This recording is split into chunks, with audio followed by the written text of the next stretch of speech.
Vas-y. Bien, eh bien, bonjour Sarah. Oui, Sarah, bonjour. Sarah Yango, nous sommes heureux de vous accueillir aujourd'hui. Sarah, vous êtes mycobactériologiste. Vous êtes directeur scientifique du Centre Pasteur du Cameroun. Vous avez donc une fonction extrêmement importante dans le domaine de la recherche et dans le domaine de la mycobactériologie. Et donc, on aimerait vous poser trois questions. Yves, première question. Oui, d'accord. Donc, la première question, c'est quelle est votre thématique actuelle de recherche? Mais merci beaucoup déjà pour cet échange que nous allons avoir. Euh, Comme je disais dès le départ, je pense que actuellement ma thématique de recherche, sachant que je suis mycobactériologiste, donc ça peut être un peu plus large en allant autant de la tuberculose aux maladies tropicales négligées telles que l'UCD de Bourli. Mais aujourd'hui, j'ai choisi de parler de la tuberculose et le sujet sur lequel nous nous penchons activement actuellement est l'infection tuberculeuse latente. Dans cette partie de l'infection tuberculeuse qu'on ne voit pas, donc, notre projet aujourd'hui, c'est d'essayer d'améliorer la prise en charge de l'infection tuberculeuse latente. Donc, dans le cadre de ce projet, nous voulons un peu évaluer, il est assez opérationnel comme projet, donc nous voulons évaluer les différentes stratégies qui permettent d'améliorer le dépistage et la prise en charge de la tuberculose latente en nous appuyant quelque peu sur le modèle d'intervention communautaire. Comment est-ce qu'on va dépister cette infection, on va dire, qui n'est pas visible chez les gens qui ne se considèrent pas malades?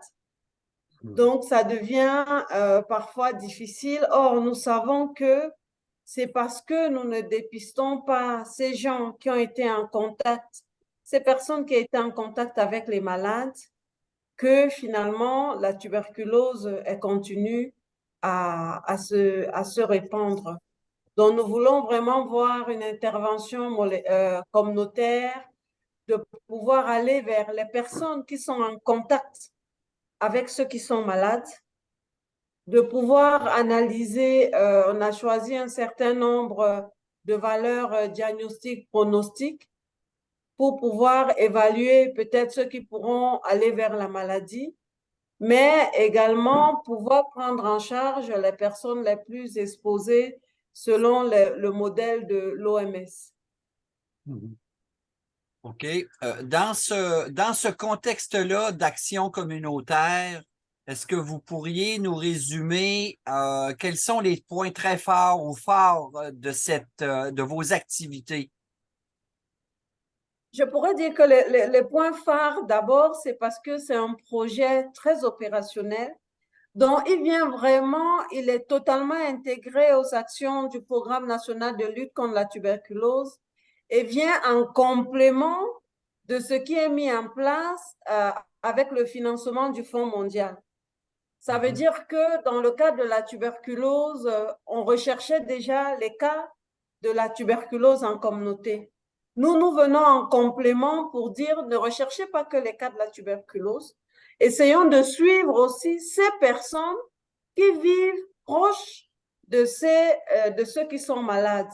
Dans les actions fortes, on travaille avec les hôpitaux où on a identifié les cas malades et nous essayons de revenir vers la communauté, sensibiliser les cas contacts. Il faudrait déjà que la personne malade accepte qu'on vienne dans sa famille, mais sensibiliser ces cas contacts, leur expliquer leur exposition et qu'ils acceptent à être prélevés et à être suivis parce que ces personnes qui ont été en contact, on va les suivre dans le cadre de ce projet pendant 2 ans pour essayer de voir les paramètres peut-être qui vont faciliter l'évolution ou non vers la maladie, avec un certain nombre de questionnaires, de valeurs pronostiques, diagnostiques, pour voir est-ce que dans ces différents groupes, il y en a qui vont évoluer vers la maladie. Et ça permet également de renforcer le programme parce que dans les recommandations de l'OMS, lorsqu'il y a dans ces cas contacts les personnes séropositives pour le VIH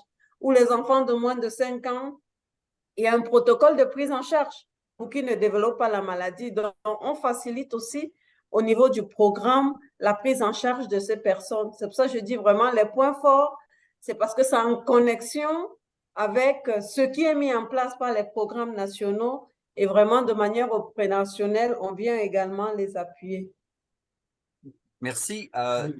Dans ce modèle-là d'interaction, de transfert de connaissances entre, je dirais, le milieu hospitalier, les professionnels de soins, la communauté, est-ce que vous rencontrez certaines difficultés de communication, d'information, de transfert des connaissances? Et si oui, est-ce que vous entrevoyez des solutions à moyen ou à long terme? Effectivement, je pense une des difficultés déjà, c'est au niveau, une des difficultés, c'est déjà que la personne malade, vous savez que la tuberculose aussi, deux fois, il y a une stigmatisation. Donc déjà, une des difficultés, c'est les personnes malades qui acceptent qu'on entre dans leur famille, qu'on puisse expliquer déjà dans leur famille. Alors, la deuxième difficulté que nous avons rencontrée dans ces communautés, une fois la personne guérie, parce que je vous ai dit qu'on était supposé les suivre, les personnes qui étaient en contact au moins 2 ans. Donc, une fois que la personne est guérie, il ne veut plus entendre parler de la tuberculose, on dit la maladie est finie, nous ne comprenons pas pourquoi vous continuez à venir chez nous. Donc, ce qu'il faudrait faire, c'est vraiment une des difficultés, si je résume comme ça, c'est la sensibilisation. Il faut que les gens comprennent que lorsque je suis en contact avec quelqu'un qui a la tuberculose, il y a un risque, même si je n'ai pas la maladie. Si mon enfant est en contact avec le père, la mère qui a la tuberculose, il y a un gros risque pour lui. Donc, vraiment, il faut une grande sensibilisation. Nous avons ce qu'on appelle des ACRA, des agents communautaires. Il faudrait renforcer la sensibilisation.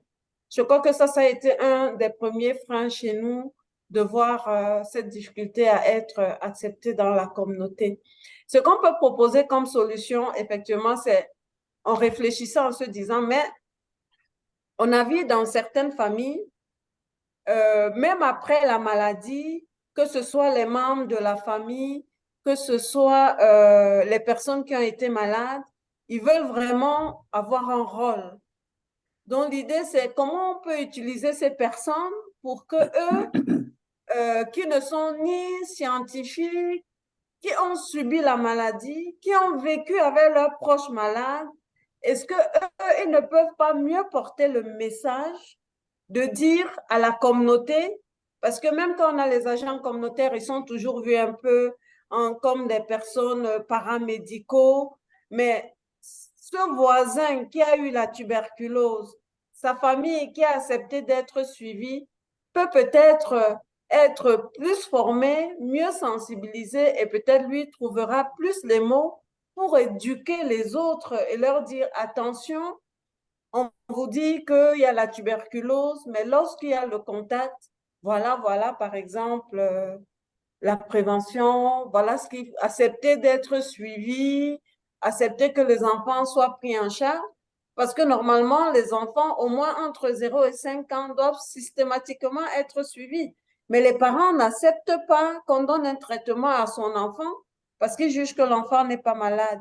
Mais ces personnes qui ont vécu, qui ont suivi la cohorte, qui ont peut-être vécu leur enfant qui a développé la maladie, peuvent être, si on appuie la sensibilisation au niveau de la communauté, peuvent être des bons porte-parole pour partager leur expérience de la maladie et aider à améliorer cette prise en charge de l'infection tuberculeuse latente, parce qu'on sait bien que ça reste que la partie cachée de l'iceberg.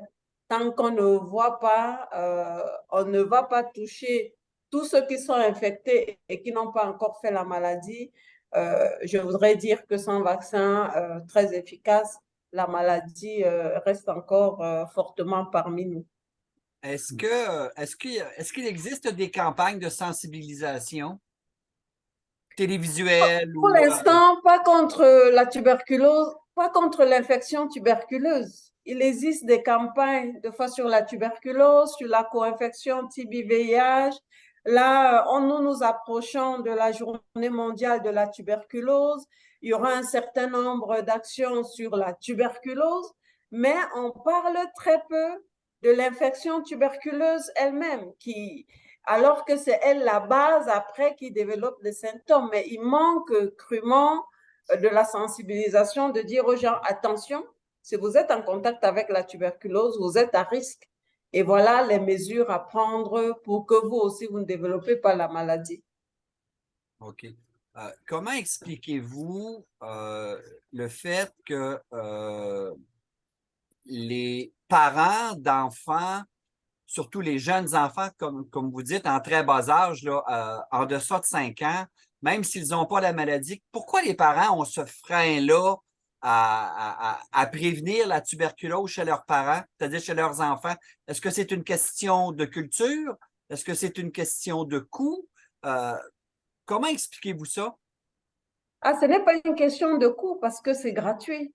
Avec le financement du Fonds mondial, les traitements chez les enfants gratuits, oui, je veux dire, le parent ne prend pas directement en charge. Donc, ce n'est pas une question de coût.